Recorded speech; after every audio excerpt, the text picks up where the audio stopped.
নমস্কাৰ মই কুমুদ দাস সিদ্ধান্তলৈ আপোনালোকক স্বাগতম জনাইছো এগৰাকী ব্যক্তি তেওঁ বিজেপিৰ প্ৰাক্তন সভাপতি হিচাপে নহয় অথবা তেওঁ এগৰাকী বিজেপিৰ জ্যেষ্ঠ নেতা হিচাপে নহয় শেহতীয়াকৈ ইমান বেছি চৰ্চা লাভ কৰিছে সেইগৰাকী ব্যক্তি আৰু চৰ্চাৰ কাৰণো আসলতে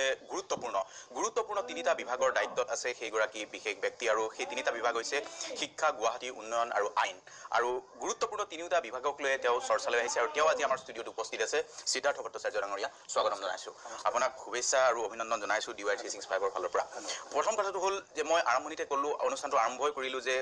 আপুনি খুব চৰ্চাত আছে চৰ্চাত এই কাৰণে আছে যে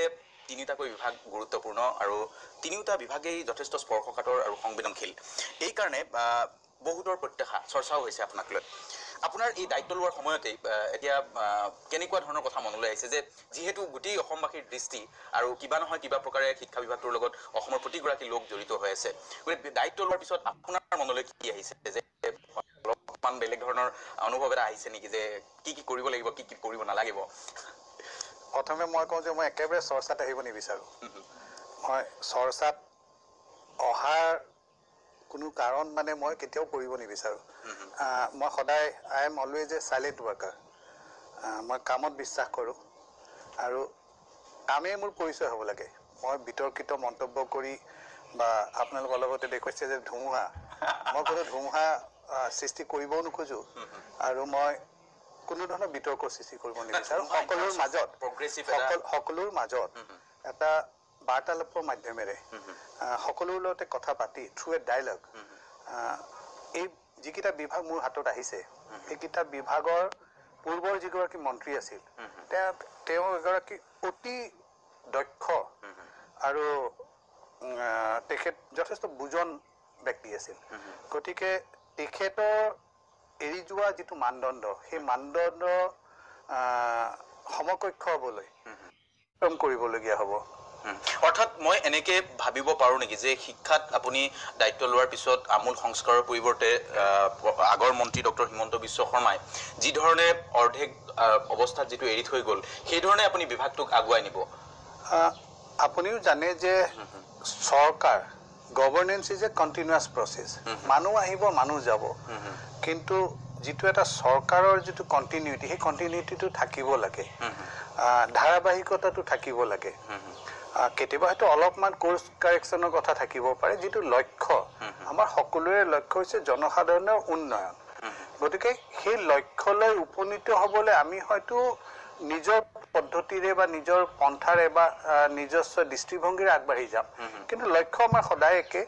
তেখেতৰ যিটো লক্ষ্য আছিল আজি মোৰো সেই একেই লক্ষ্য আৰু মোৰ পিছত হয়তো আৰু কোনোবা আহিব তেওঁলোকৰো সেই একেই লক্ষ্য হ'ব আমি সকলোৱে মই বিশেষকৈ মই এটা বৃত্তিত আছিলোঁ এটা প্ৰফেশ্যনত আছিলোঁ আই ৱাজ এ লয়াৰ মই ওকালতিৰ পৰা যদি মই ৰাজনীতিলৈ আহিছোঁ বা মই সমাজ জীৱনলৈ আহিছোঁ তেতিয়া আহিছোঁ এইকাৰণে যে এটা সময়ত মই অনুভৱ কৰিছিলোঁ যে ময়ো সমাজৰ পৰা ইমানখিনি পালোঁ মই সমাজক কি দিব পাৰোঁ আৰু সেই এটা মনত যিটো এটা ইচ্ছা আহিছিল তাৰ বাবে মই ৰাজনীতিত আহিছোঁ গতিকে আমাৰ সকলোৰে লক্ষ্য হৈছে জনসাধাৰণৰ উন্নয়ন দেশখনৰ উন্নয়ন সমাজখনৰ উন্নয়ন আৰু সেই দৃষ্টিভংগী কেতিয়াও সলনি নহয় ঠিক আছে আপুনি ডক্টৰ হিমন্ত বিশ্ব শৰ্মাৰ কথা কৈছে আজি দৰ্শকো আছে দৰ্শকৰ প্ৰশ্ন ল'ম অকণমান বহুতৰে মনত বহুত প্ৰশ্ন সোমাই আছে মই ডক্টৰ হিমন্ত বিশ্ব শৰ্মাই বিভাগটো যেনেকৈ চলাইছিল আপোনাৰ দৃষ্টিত যদি মই 5টা গুৰুত্বপূৰ্ণ বিষয়ৰ কথা উল্লেখ কৰিবলৈ কওঁ শিক্ষা বিভাগটোৰ তেওঁ এৰি থৈ যোৱা যিকেইটাত আপুনি গুৰুত্ব দিব সেই 5টা বিষয়ৰ কথা আপুনি কি ক'ব বাৰু প্ৰথম মই ক'ম যিটো এটা ঐতিহাসিক সিদ্ধান্ত আছিল সেইটো হৈছে গুণোৎসৱ কিয়নো স্বাধীনতাৰ পিছত আমাৰ শিক্ষা ব্যৱস্থাটোত আমি এখনৰ পিছত কলেজ বঢ়াইছোঁ স্কুল বঢ়াইছোঁ এইবিলাক সকলো কৰিছিলোঁ কিন্তু আমাৰ এই শিক্ষানুষ্ঠানবিলাকৰ গুণগত মানদণ্ডক ৰূপায়ণ কৰিবৰ কাৰণে আমি কিন্তু কোনো কাৰ্যসূচী লোৱা নাছিলোঁ ইমান বছৰৰ পৰা লোৱা হোৱা নাছিলে এইবাৰ গুণোৎসৱ যিটো অনুষ্ঠিত হ'ল তাত হয়তো ক'ৰবাত এটা দুটা ঠাইত হয়তো ঠিক সঠিকভাৱে জীৱাব সেইটো এটা উল্লেখনীয় কথা নহয় কিন্তু এই গুণোৎসৱৰ মাধ্যমেৰে আমি কিন্তু আমাৰ শিক্ষা জগতখনৰ গুণগত মানদণ্ড নিৰূপণ কৰিবলৈ এটা সুযোগ পালোঁ মইতো ভাবোঁ যে তেখেতৰ শিক্ষামন্ত্ৰী হিচাপে তেখেতৰ সৰ্বোচ্চ তেখেতৰ যিটো কৃতিত্ব সেইটো হৈছে এই গুণোৎসৱৰ মাধ্যমেৰে আমাৰ অসমৰ শিক্ষা জগতখনৰ শিক্ষানুষ্ঠানবিলাকৰ গুণগত মানদণ্ড নিৰূপণ কৰাৰ বাবে যিটো প্ৰয়াস ইয়াৰ বাহিৰেও তেখেতে আমাৰ যিখিনি মাতৃভাষাৰ যিবোৰ আমাৰ বিদ্যালয় আছে মাতৃভাষাৰ বিদ্যালয়বোৰৰ লগতে তেখেতে যথেষ্ট এটা সুদূৰ প্ৰসাৰী এটা তেখেতৰ দৃষ্টিভংগী আছিল আৰু মই ভাবোঁ যে সেইটো এটা সঠিক সিদ্ধান্ত আছিল কিয়নো মাতৃভাষাত আমি সকলোৱে আমি কিমান ইংৰাজী মিডিয়ামত পঢ়িলোঁ কিমান কি মিডিয়ামত পঢ়িলোঁ সেইটো নহয় কিন্তু যেতিয়া আপুনি দুখ পায় কিবা এটা ক'ৰবাত দুখ পালে ৰাম এনেকুৱা এই যে হয় আমি মাতৃভাষাত নিজৰ হেৰি কৰোঁ আজি মই ইমানখিনি অহাৰ পিছতো মোক যদি ইয়াতে আপুনি দিয়ে মই অসমীয়া নেওঁতাহে বাৰু 2 2 4 2 3 6 মোৰ সেইটোহে মনত আহে মই ইংৰাজীৰে নাভাবোঁ কিন্তু গতিকে এই যে মাতৃভাষাৰ যিবোৰ বিদ্যালয়বোৰৰ এটা গুণগত মানদণ্ড উন্নত কৰিবৰ কাৰণে তেখেতে যি প্ৰচেষ্টা লৈছিল এইটো মই ভাবোঁ যে এটা খুব ডাঙৰ কৃতিত্ব তৃতীয় হৈছিল যে এই আমাৰ শিক্ষা জগতখনত বিভিন্ন কাৰণত এটা অৰাজকতা আৰু অশৃংখলতা এটা গঢ় লৈ উঠিছিল এই অশৃংখলতা আৰু অৰাজকতাটো আঁতৰাই এটা ষ্টেবিলিটি আনিবৰ কাৰণে এটা চেঞ্চ অফ মানে এটা চেঞ্চ অফ ইভেননেছ আনিবৰ কাৰণে যিটো প্ৰচেছ হ'লে সেইটো এটা যথেষ্ট ভাল পদক্ষেপ আৰু বহুতো আছে মই যদি কওঁ আপুনি 5টা কৈছে মই 3টা কৈ এৰিলোঁ ঠিক আছে আপুনি যদি এটাও বেলেগ কথা ক'বলগীয়া হয় যিটো কথাত তেওঁ গুৰুত্ব নিদিলে যিটোত আপুনি গুৰুত্ব দিব সেই বিষয়টো কি বাৰু ভাবে মইতো এতিয়ালৈকে মই কৈছোঁৱে যে মই মন্ত্ৰী হোৱা মাত্ৰ কেইদিনমানহে হ'ল সপ্তাহো হোৱা নাই গতিকে এই 3 দিনতে 3 দিনৰ জন্ম লোৱা শিশু এটাই 14 বছৰীয়া এজন কিশোৰক সমালোচনা কৰাটো সমীচীনে নহয় ঠিক আছে মই সমালোচনাৰ ক্ষেত্ৰত কোৱা নাছিলোঁ যে এইটো বিষয়ত মই গুৰুত্ব দিম সেই বিষয়টো মই কৈছোঁৱে যে মই প্ৰথমে মই কৈছোঁ যে মই যিটো আমাৰ গতিত বা যিটো দিশত আমাৰ শিক্ষা ব্যৱস্থাটো চলি আছিলে মই ভাবোঁ যে সেইটো যেতিয়ালৈকে মই নিজে এটা মোৰ নিজৰ চিন্তাধাৰা মই গঢ় দিব নোৱাৰোঁ কিয়নো মই গোটেই বিভাগটো ইমান বৃহৎ মই এই বিভাগটো বুজি উঠোঁতেও মোৰ কিছু সময় লাগিব গতিকে মই সময় উঠাৰ পিছত মই যদি অনুভৱ কৰোঁ যে there are some scopes for some course correction কিন্তু বেচিকেলি যিটো আমাৰ এটা গতি নিৰ্ধাৰিত হৈছে সেই যিটো গতি সেই গতিটো মই ভাবোঁ যে সঠিক হয়তো অলপমান ইফাল কোৰ্চ কাৰেকশ্যনৰ প্ৰয়োজন হ'ব আৰু সেইটো আমি কৰিব চেষ্টা কৰিম এতিয়া আপুনি কিছু সময় পূৰ্বে ক'লে যে কিছু বিশৃংখল কথা বতৰা শিক্ষা বিভাগত দুই এটা কথা হয়তো মানুহৰ মাজত হয় বিশৃংখল বুলি মানুহে কয় যেনেকুৱা ধৰক এতিয়া কিছুমান সমস্যাই আপোনাকো জুমুঠি দি ধৰিব ধৰক পেপাৰ লিক হোৱা বিষয়টো আছে টেট শিক্ষকৰ সমস্যা আছে প্ৰাদেশিকীকৰণৰ সমস্যা আছে সেই বিষয়বিলাকো আপুনি কেনেকুৱা ধৰণে চিন্তা কৰিছে যে মই এইবিলাক অকণমান আগবঢ়াই নিয়াৰ ক্ষেত্ৰত বহুতখিনি এতিয়া শিক্ষক সংগঠনো বহুত আজি যিমানবোৰ শিক্ষক সংগঠন আছে গতিকে তেওঁলোকৰো বহুতৰ বেলেগ দাবী গোটেইবিলাক আপুনি চম্ভালি নিয়াটো কেনেকুৱা ধৰণে চিন্তা কৰিছে মই কৈছোঁ যে মই কেইদিনমানে হৈছে মই এই চকীখনত বহা আৰু এই কেইদিনমানৰ অভিজ্ঞতাই মোক এটা কথা অনুভৱ কৰিবলৈ বাধ্য কৰিছে যে শিক্ষকসকলৰ মাজত কোনো একতা নাই তেখেতসকলে সকলোৱে নিজৰ দৃষ্টিভংগীৰেহে তেখেতসকলে গোটেই বিষয়টো চাইছে সেই অন্ধ মানুহে হাতী চোৱাৰ লেখীয়াকৈ কোনোবাই যদি সুৰডাল চুলে সুৰ চুই ক'লে যে হাতীটো এডাল ডাঙৰ ৰছীৰ নিচিনা কোনোবাই ভৰিখন চুলে যদি এটা স্তম্ভৰ নিচিনা ঠিক তেনেকৈ তেখেতসকলেও কিন্তু সামগ্ৰিকভাৱে কিন্তু হাতীটো চোৱা নাই সামগ্ৰিকভাৱে তেখেতসকলে কিন্তু গোটেই কথাখিনি তেখেতসকলে চিন্তা কৰা নাই তেখেতসকলে একদম আত্মকেন্দ্ৰিক আৰু তেখেতসকলৰ ব্যক্তিগত লাভালাভৰ কথা চিন্তা কৰিহে কিন্তু তেখেতসকলে গোটেই বক্তব্যবোৰ ৰাখে টেট শিক্ষকসকলে যদি কয় তেতিয়াহ'লে কিন্তু কিবা দৰমহাৰ পৰা বঞ্চিত শিক্ষকসকলে এটা অন্য কথা কয় প্ৰত্যেকে সামগ্ৰিকভাৱে ইজনে সিজনৰ মাজত এটা ঐক্য ৰাখি তেখেতসকলে সমাজখনক প্ৰতিনিধিত্ব কৰা নাই মই এইটো এটা অনুভৱ কৰিছোঁ দেই এইখিনিতে মই এতিয়ালৈকে প্ৰায় 28টামান সংগঠনক লগ পালোঁ আৰু প্ৰত্যেকৰে আহি পেলাই এটাই কথা আমাৰখিনি কৰিব কিন্তু সামগ্ৰিকভাৱে আমি শিক্ষা যিখন জগত এই শিক্ষা জগতখনক যদি আমি উন্নত কৰিব নোৱাৰোঁ শিক্ষা জগতখনৰ সমস্যাখিনিক যদি সমাধান কৰিব নোৱাৰোঁ তেতিয়াহ'লে জানো গোটেই সমস্যাবোৰ সমাধান হ'ব গাড়ীখনৰ 4টা চকাৰ যদি এটা চকাত পাম্প বেছি দিওঁ বাকি 3টা চকাই কি সঠিকভাৱে গাড়ীখন লৈ যাব পাৰিব নেকি গতিকে এটা সাম্যক চিন্তাৰ প্ৰয়োজন আছে আৰু তেখেতসকলৰ মাজত একতা আৰু বুজাবুজিৰ প্ৰয়োজন আছে একতা আৰু বুজাবুজিৰ প্ৰয়োজন আছে আৰু তেওঁলোকৰ সমস্যাসমূহ ঠিক আছে পৰ্যায়ক্ৰমে তেওঁলোকৰ কথাবোৰ আপুনি বুজি ল'বলৈ চেষ্টা কৰিব মোৰ এটা কথা মই আপোনাক শিক্ষামন্ত্ৰী হিচাপে নহয় এগৰাকী গুৱাহাটীৰ বাসিন্দা হিচাপে আপুনি প্ৰতিদিনে দেখিছে যে এতিয়া শেহতীয়াকৈ ব্যক্তিগত খণ্ডৰ বিদ্যালয়ক লৈ বহুত কথা চৰ্চা হয় ব্যক্তিগত খণ্ডৰ বিদ্যালয়ৰ ফিজ ব্যক্তিগত খণ্ডৰ বিদ্যালয়ৰ স্কুল বাছ বা ব্যক্তিগত খণ্ডৰ বিদ্যালয়ৰ বহুত কথা বতৰা চলি থাকে যিটো এগৰাকী অভিভাৱক হিচাপে আপুনি সেইখিনি কথাও জানে এই ব্যক্তিগত খণ্ডৰ বিদ্যালয়ৰ ক্ষেত্ৰত কিছু কৰণীয় যিটো ডক্টৰ হিমন্ত বিশ্ব শৰ্মাই আৰম্ভ কৰিছিল সেই বিষয়টো অলপমান অগ্ৰাধিকাৰ দিব নেকি যিটো নিঃসন্দেহে দিম কিয়নো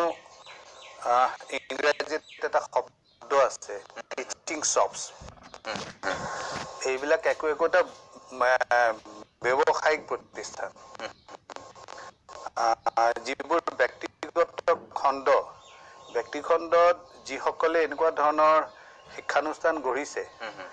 তেখেতসকলে এটা দৃষ্টিভংগীৰে এই শিক্ষানুষ্ঠানবিলাকক গঢ় দিছে আৰু এইটো ক্ষেত্ৰত তেখেতসকলৰ নিজৰ লাভালাভৰ কথাটো যথেষ্ট জড়িত হৈ আছে মই সিদিনাখন পঢ়িছিলোঁ ক'ৰবাত মানে বাৰ এটা শব্দ ব্যৱহাৰ কৰিছে টিচিং শ্বপছ মই ভাবোঁ যে তেনেকুৱা ধৰণৰ দৃষ্টিভংগীৰে তেখেতসকলে কৰিছে আৰু তেখেতসকলে শিক্ষকসকলক দৰমহা দি একেই কম ফিজ লয় যথেষ্ট বেছি গতিকে এই যে এটা বৈষম্য কিন্তু তেখেতসকলক আপুনি দুখ কেনেকৈ দিব আমাৰ মানুহে ইমান টকা দি পেলাই ল'ৰা ছোৱালীক পঢ়াই কিয় কাৰণে সেই একেই গুণগত মানদণ্ডৰ যদি শিক্ষা আমি অন্য এখন চৰকাৰী বিদ্যালয়ত পাব পাৰোঁ তেতিয়াহ'লে ইমান টকা ফিজ দি পেলাই যোৱাৰ কি দৰকাৰ সিদিনাখন মোৰ ওচৰলৈ এগৰাকী মহিলা আহিছে আমাৰ উজান বজাৰ অঞ্চলৰ এগৰাকী মহিলা তেওঁ আহি কৈছে যে মই এটা যিটো কোচিং চেণ্টাৰ এই কোচিং চেণ্টাৰত মই ল'ৰাটোক ইঞ্জিনিয়াৰিঙৰ কোচিঙৰ কাৰণে দিব খুজিছোঁ কিন্তু তেওঁলোকে এটা এমাহৰ কোৰ্চটোৰ কাৰণে তেওঁলোকে মোক 1,52,000 টকা বিচাৰিছে মই ক'লোঁ যে এটা কথা কওঁ আপুনি 1,52,000 টকা খৰচ কৰি ল'ৰাটোৱে যে ইঞ্জিনিয়াৰিঙত পাবই কিবা গেৰেণ্টি আছে নেকি আপুনি তাতকৈ ল'ৰাটোক কওক সি ভালকৈ পঢ়া শুনা কৰক যথেষ্ট গাইডবুক আছে আজিকালি ইণ্টাৰনেটত গুগলত যদি চাই এনেকুৱা বহুতো আছে যিবিলাকৰ পৰা আমি গ্ৰহণ কৰিব পাৰোঁ ঠিক মই এই অনুষ্ঠান আৰম্ভ হোৱাৰ সময়ত স্মৃতিয়ে ব্যক্তিগত খণ্ডৰ বিদ্যালয়ৰ প্ৰশ্ন এটাৰ কথা কৈছিল মই স্মৃতিৰ পৰা অকণমান জানিব খুজিছোঁ কি প্ৰশ্নটো আছিলে অকণমান নমস্কাৰ ব্যক্তিগত শিক্ষা খণ্ডৰ মহাবিদ্যালয় বা যিকোনো শিক্ষানুষ্ঠানৰ মাচুল বৃদ্ধিৰ দৰে আমাৰ বাছৰ ভাড়াও বৃদ্ধি হৈছে গৰম বন্ধ আৰু শীতকালীন বন্ধ সেই সময়তো অভিভাৱকে আপোনাৰ মাচুল দিবলগীয়া হয় এই বিষয়টো কৈছে যে এইটো এনেকুৱা ধৰণৰ হয় বিদ্যালয়ত ঠিক আছে ধন্যবাদ মই প্ৰশ্নটো বুজি পাইছোঁ নিশ্চয় মই বুজি পাইছোঁ এইটো মই জানো আচলতে কিয়নো কেন্দ্ৰীয় বিদ্যালয়ৰ যিটো গাৰ্জিয়ানছ বাছ কমিটিৰ আছে সেইটোৰ মই এসময়ত তেওঁলোকৰ আইনী উপদেষ্টা আছিলোঁ গতিকে এই বিষয়টো মই জানো এইটোৰ মেইন কাৰণটো কি এই কাৰণটো হৈছে যে যিকেইখন বাছ সেইকেইখন বাছ তেখেতসকলে এটা নিৰ্দিষ্ট কামৰ কাৰণে ব্যৱহাৰ কৰে এই দুটা বন্ধ যে হৈ থাকিব বন্ধৰ সময়ত কিন্তু বাছকেইখনো বন্ধ হৈ থাকে কিন্তু বাছকেইখনৰ যিকেইজন ড্ৰাইভাৰ থাকে হেণ্ডিমেন থাকে যিখিনি মানুহ সেই বাছখনৰ লগত জড়িত হৈ থাকে বাছ নচলিলেওতো তেওঁলোকক ভাড়া দিব লাগিব বাছখন তেখেতসকলে হায়াৰ কৰে মানে অইন মানুহ এজনৰ পৰা ভাড়াত লয় সেই ভাড়াত লোৱা বাছখনৰো কিন্তু ভাড়াটো দিব লাগিব গতিকে যিহেতু এটা ডেডিকেটেড ছাৰ্ভিচ এই ডেডিকেটেড ছাৰ্ভিচ কাৰণে তেখেতসকল বাধ্যত পৰে যে এইটোৰ কাৰণেও কিন্তু অভিভাৱকসকলৰ পৰা তেখেতসকলে মাচুল ল'ব লগা হয় কিন্তু কম কৰাৰ স্কোপ আছে যে বহি কম কৰাৰ স্কোপ আছে ঠিক আছে আৰু এটা প্ৰশ্ন লৈছোঁ হয় আপোনাৰ পৰা লৈছোঁ কি প্ৰশ্ন কৰিব খুজিছে মাইক্ৰফোনটো লৈ ল'ব নমস্কাৰ ছাৰ পোনপ্ৰথমে মই আপোনাক আন্তৰিক শুভেচ্ছা জনালোঁ ধন্যবাদ হয় ছাৰ আপুনি যিকেইটা ডিপাৰ্টমেণ্টৰ মুৰব্বী হিচাপে আজি আহিছে ছাৰ সেইকেইটা ডিপাৰ্টমেণ্টৰ লগত সচৰাচৰে শিক্ষিত মহলটোৱে জড়িত হৈ আছে আৰু লগতে আমাৰ একেবাৰে অশিক্ষিত মানুহ কিছুমানো জড়িত হৈ আছে যিহেতু মানে পাৰে প্ৰকাৰে ছাৰ লগতে মই যিহেতু এগৰাকী মহিলা মই আপোনাক এটা প্ৰশ্ন সুধিব বিচাৰিম ছাৰ যেনেদৰে আমি এটা খবৰ পাই আছো যে মহিলা বিশ্ববিদ্যালয়খন বন্ধ হোৱাৰ কিবা এটা আলোচনা এটা চলি আছিলে ছাৰ আপুনি তেনেকুৱা সেই বিষয়টো আপোনাৰ মতামত কি জনাব ছাৰ চাওক এই গোটেই বিষয়টো ইমান বিতৰ্কিত হৈছে বিগত সময়ছোৱাত এই বিশ্ববিদ্যালয়খনত হোৱা অনিয়মৰ কাৰণে যিকোনো এখন বিশ্ববিদ্যালয় এখন এক্টৰ মাধ্যমেৰে হয় আৰু তাত নিৰ্দিষ্ট কিছুমান পদবী থাকে বিগত আপুনি দেখিলে চাগে এছেম্বলিত যিটো ওলালে যে যোৰহাট চাৰ্কিট হাউচত বহি এক্সিকিউটিভ কাউন্সিল পাতিছে এক্সিকিউটিভ কাউন্সিলখন হৈছে এখন বিশ্ববিদ্যালয়ৰ সৰ্বোচ্চ নিৰ্ধাৰক কমিটি এইখন চাৰ্কিট হাউচত বহি পাতিছে কোন কোন ব্যক্তি আছে কোনোবা গড় কাপ্তান বিভাগৰ এজন বিষয়া মানে মধ্যম স্তৰৰ বিষয়া এনেকুৱা সকল ব্যক্তিৰ মাধ্যমেৰে এখন বিশ্ববিদ্যালয়ৰ সিদ্ধান্তবোৰ লোৱা হৈছে গতিকে সেইখিনি সময়ত কেনেকুৱা ধৰণৰ অনিয়ম হৈছিল এই অনিয়মৰ সম্পৰ্কে আপুনি জ্ঞাত আমি সকলোৱে জ্ঞাত হৈছো এতিয়া আমাৰ চৰকাৰে সিদ্ধান্ত লৈছে কিয়নো আপোনালোকে সকলোৱে জানে আসল আপুনি এই প্ৰশ্নটো মোক কৰিব বুলি মই ভবা নাই কিয়নো এই সম্পৰ্কে সিদ্ধান্ত বিধানসভাৰ মজিয়াতে মুখ্যমন্ত্ৰী ডাঙৰীয়াই প্ৰকাশ কৰিছে পৰৱৰ্তী সময়ত আমাৰ স্পিকাৰ ডাঙৰীয়াই কিন্তু যেহেতু এটা বিতৰ্ক আমাৰ বিধানসভাৰ মজিয়াত হৈছিল আৰু এই সম্পৰ্কত আমি যথেষ্ট আমি চৰ্চা কৰিছিলো আমাৰ সিদ্ধান্ত হৈছে যে আমি এইখনৰ যিখিনি অনিয়ম আছে এই অনিয়মবোৰ দূৰ কৰি আমি এইখনক এটা স্থায়িত্ব দিম আৰু যেনেকৈ ধৰি লওক তেওঁলোকে মেণ্টৰ কৰিছে এটা আপুনিও জানে বিশ্ববিদ্যালয় এখনত কেতিয়াও মেণ্টৰ ভাইচ চেঞ্চেলৰ থাকিব লাগে এটা ভাইচ চেঞ্চেলৰকে মেণ্টৰ কৰা আৰু কৰিলে কেনেকৈ মন গ'ল কৰি দিলো সেনেকেতো নহয় এটা পদ্ধতিৰ মাধ্যমেৰে হ'ব লাগিব এটা আমাৰ নিয়ম আছে নিয়ম আৰু পদ্ধতিৰ মাধ্যমেৰে গোটেইখিনি হ'ব লাগিব কিন্তু সেইটো হোৱা নাছিল গতিকে এই অনিয়মবোৰ দূৰ কৰি এটা ব্যৱস্থাৰ মাধ্যমেৰে আমি গোটেইখিনি এটা স্থায়িত্ব আনিম মই আপোনাক এইটো কথাই এচিয়ৰ কৰিব পাৰোঁ যে মহিলা বিশ্ববিদ্যালয়খন আমাৰ কাৰণে এটা ইনোভেটিভ আইডিয়া আছিল আৰু মহিলাৰ যিখিনি ইছ্যুজ এই ইছ্যুজবিলাক ডেডিকেটেডভাৱে চিন্তা কৰাৰ কাৰণে এখন বিশ্ববিদ্যালয় হোৱাটো আমি সকলোৰে কাম্য আৰু গোটেই ভাৰতবৰ্ষতে এইখন এখন দৃষ্টান্তমূলক অনুষ্ঠান হ'ল হয় গতিকে তাত যিখিনি অনিয়ম হৈছে অনিয়মখিনি দূৰ কৰিব লাগিব সেই অনিয়মখিনি দূৰ কৰি এটা স্থায়িত্ব অনাৰ বাবে আমি সকলোৱে প্ৰতিশ্ৰুতিবদ্ধ মই মুখ্যমন্ত্ৰী ডাঙৰীয়াৰ এজন শিক্ষামন্ত্ৰী মুখ্যমন্ত্ৰী ডাঙৰীয়াই যদি এটা সিদ্ধান্ত লৈছে মোৰ কেপ্টেইন তেওঁ কেপ্টেইনে যদি এটা সিদ্ধান্ত লৈছে মই টিম মেম্বাৰ হিচাপে মই সেইটো ডেফিনেটলি ফলো কৰিম ঠিক আছে টিম মেম্বাৰে ভালকৈ খেলিব লাগিব ঠিক আছে মহিলাৰ কথা যিহেতু ওলাইছে মই সৰু এটা আপোনাৰ ওচৰত এটা অনুৰোধ জনাব বিচাৰিছো ছাৰ আমি যেনেকৈ দেখি আছো যে চৰ অঞ্চলত নামনি অসমৰ যিখিনি চৰ অঞ্চলত জনসংখ্যাটো খুব বৃদ্ধি পাইছে আমি ভাবোঁ যে ছাৰ লেক অফ এডুকেশ্যনৰ কাৰণে সেই বস্তুটো সদায় বাঢ়ি আহি আছে যিটো সময়ে সময়ে কিছুমান মানুহে ধৰ্মীয় ৰূপান্তৰ দি পেলাই অনুস্থাপন কৰিব বিচাৰিছে গতিকে ছাৰ সেই মহিলাসকলৰ কাৰণে কিবা শিক্ষা ব্যৱস্থা কৰিব পৰা যাব নেকি ছাৰ ঠিক আছে নিঃসন্দেহে আজিও মই চেয়াৰমান আলী ডাঙৰীয়া মোৰ তাত আহিছিল আমাৰ বিধায়ক বাগবৰৰ বিধায়কৰ পৰাই তেখেত আহিছিল মোৰ ওচৰত তেখেতৰ লগতো মোৰ যথেষ্ট চৰ্চা হৈছিল যদি এইটো সম্পূৰ্ণ ব্যক্তিগত বাৰ্তালাপ অনানুষ্ঠানিক ব্যক্তিগত বাৰ্তালাপ তথাপিতো মই আপুনি যিহেতু প্ৰসংগটো উত্থাপন কৰিছে কিয়নো এই প্ৰসংগলৈ আজি কথা হৈছিল আৰু তেতিয়াও মই এটা কথাত কৈছোঁ তেখেতক যে এই অঞ্চলবোৰত আমি শিক্ষাৰ যিটো পোহৰ সেই আলোক আমি দিব লাগিব আৰু তাত কিছুমান অসুবিধাও আছে যেনেকৈ আমাৰ এতিয়া সমগ্ৰ অসম ভিত্তিক আমাৰ টেট শিক্ষকসকলৰ যিটো পৰীক্ষা হলৰ নিযুক্তি হ'ল ফলত এতিয়া এনেকুৱা হৈছে যে যিহেতু চৰ অঞ্চলত আন্তঃগাঁথনি তেনেই দুৰ্বল কোনোবাই কৰিলে ছোৱালীক যদি তাত দিয়া হৈছে সেই ছোৱালীগৰাকীয়ে তাত শিক্ষকতা কৰাৰ কাৰণে তেখেতে যথেষ্ট আহুকাল পায় গতিকে এনেকুৱা ধৰণৰ কিছুমান প্ৰচিডিউৰেল অসুবিধা আছে, এইবোৰ দূৰ কৰিব লাগিব। ঠিক আছে, এই প্ৰশ্নটো সিদ্ধাৰ্থ ভট্টাচাৰ্য, আপুনি অনুকৈ আহিছে যেতিয়া মই সুধি থওঁ যে টেট শিক্ষকৰ নিযুক্তি বহুত কিছুমান ঠাইত হৈছে, কিছুমান মহিলা আপুনি যিটো ক'লে সমস্যা কিছুমান আছে তেওঁলোকৰ ট্ৰেন্সফাৰ বা এনেকুৱা ধৰণৰ, সেই বিষয়সমূহো সহানুভূতিৰে বিবেচনা কৰাৰ কথা আপুনি ভাবিছে নেকি বাৰু? চাওক, সহানুভূতি এটা বেলেগ কথা আৰু মানুহৰ এক্সপেক্টেশ্যন এটা বেলেগ কথা। আজি আপুনি যদি এটা ইণ্টাৰভিউ দিব গৈছে য'ত আপুনি জানে যে আপোনাৰ পষ্টিংটো গোটেই অসমৰ যিকোনো ঠাইত হ'ব পাৰে, তেতিয়াহ'লে আপুনি প্ৰথমে এইটো হয় যে আপুনি মানসিকভাৱে প্ৰস্তুতি লৈছে যে মোক য'তেই দিয়ে মই তাতেই যাম। আপুনিতো কোনো কণ্ডিশ্যনেল কোৱা নাই যে মোক বৰপেটা জিলাত দিলে মই নাযাওঁ। আপুনি যদি আৰম্ভণিতে সেনেকুৱা এটা দৃষ্টিভংগী সেই পৰীক্ষাত বহিছে বা আপুনি সেইটোত জইন কৰিছে, তেতিয়াহ'লে subsequently how can you come back from your words? আপুনি যদি মোৰ লগত কথা পাতিছে, আপুনি প্ৰথম যেতিয়া আহিছে মোৰ লগত ক'লে যে মই কোনো ধৰণৰ কণ্ডিশ্যন দিয়া নাই, মই শিক্ষক যে মোক আপুনি ৩ নম্বৰ চকীখনতে বহাব লাগিব বা প্ৰথম ৰ'তে বহাব লাগিব, কিন্তু চকীখনত বহি উঠি কেনেকৈ ক'ব যে এখেত কিয় ফাৰ্ষ্টত বহিছে মই তাত বহিব লাগে? You can't take up date position. ঠিক আছে, ঠিক আছে। মই এতিয়া সবাতোকৈ গুৰুত্বপূৰ্ণ প্ৰশ্ন এটা মই আপোনাক কৰিব খুজিছোঁ, মই ভাবিছোঁ গুৰুত্বপূৰ্ণ, আপুনি কি ভাবে মই নাজানো।